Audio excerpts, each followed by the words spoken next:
Jeg vil gerne snakke om undvigelseshastighed og sorte huller. Der skal være energibevarelse, og den ligning den ser ud som følgende. K1 plus U1 er lig K2 plus U2. Og udtrykket for K, det er kinetisk energi, og U, det står for potentiel energi. Og de to forskellige,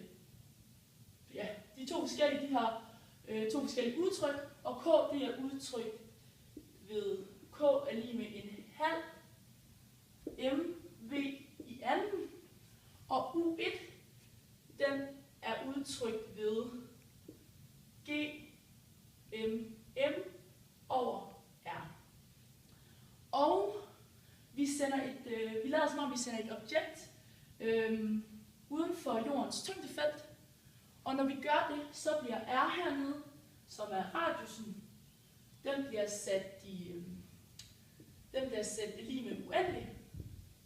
Og så regner vi med, at vores objekt det står stille uden for tyngdefeltet, og derfor er vores K2 og vores U2 det er lige med 0.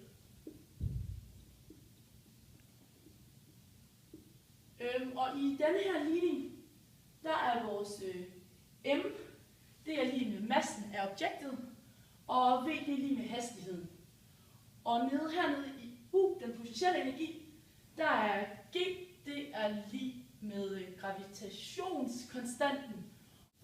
Og store M, det er massen af det objekt, hvis tyngdefelt man prøver at finde frem til. Og lille m, det er massen af det udgivet objekt, og R det er vores radius. Og nu så vil vi sætte de ting, vi kender, det vil vi sætte ind i vores ligning heroppe.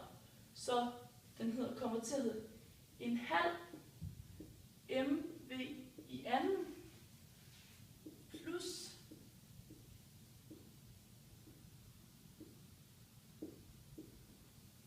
og den sætter vi så er lige med 0, fordi vores højre side, de er begge to lige med 0 herover.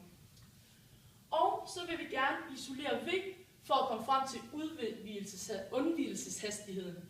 Og det gør vi først ved at ophæve parentesen.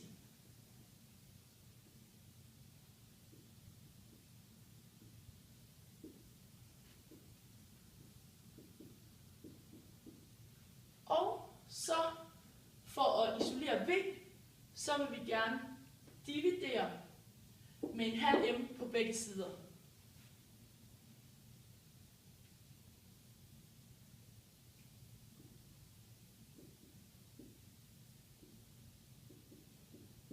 Grunden til, at der kommer til at stå 2 her, det er fordi, vi har en brøk-regneregel, som siger, den hedder a over et helt tal over en brøk.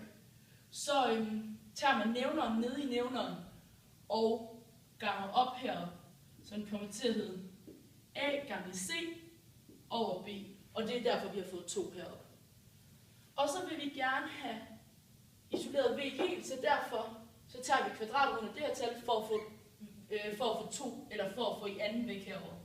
Det kommer til at hedde v er lige kvadratrod 2 gmm over r. Og nu har vi så fundet undvigelseshastigheden, men vi vil også gerne finde Schwarzschild-radiusen, og det gør vi egentlig ved at isolere v i denne her ligning. Men vi ved, at v det er lige med lysets hastighed, og derfor så kan vi indsætte c i stedet for v, og den laver vi lige herover. Så den kommer til at hedde c er lige med 2 gmm over r. Og for at få isoleret r, der skal lige en kvadratrod på her. For at få isoleret r, så starter vi med at få fjerne kvadratrod. Og det gør vi så ved at sætte c i anden. Vi kommer til at c i anden over 2 gmm over r. Og for at få r over på den anden side, så ganger vi. Så den hedder r gange c i anden er lige 2 gmm. Og så vil vi jo gerne have r helt isoleret, så derfor så dividerer vi med c i anden på begge sider. Så den kommer til at hedde r er lige med 2GMM over C i anden. Og her har vi så udløst Schwarzschild radius. Og man sætter lige et lille S her, for at man kan se det